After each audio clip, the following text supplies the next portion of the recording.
Even the cruelest parking valets are unlikely to rev a car's engine to redline and dump its clutch. But that's just what a Subaru engineer suggested we do when we asked him how to get the best acceleration times out of the 2015 WRX.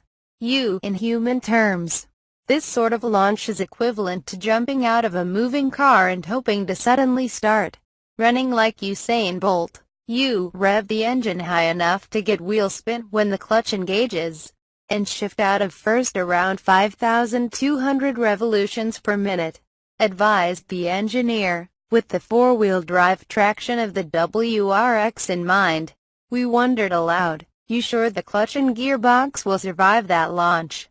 "Oh, yes," he grinned. And so, here's how we hit 60 miles per hour in 4.8 seconds. We held the engine at the 6,700 RPM redline, jumped off the clutch, shifted out of first at about 5,300 revolutions per minute, and held on to second until the car hit the red line in second at 61 miles per hour.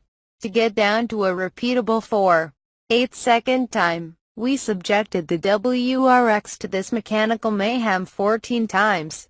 To its credit, it didn't utter a peep of discontent. The clutch didn't slip. No drive shafts turned into fusilli.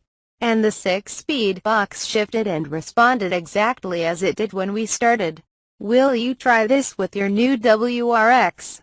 We doubt it, and if instead you just ease off the line, your times will likely be somewhere closer to our 6.3-second rolling start 5 to 60 mph figure.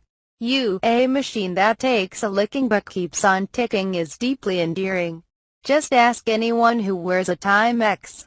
But that's not the only reason we're charmed by the new WRX.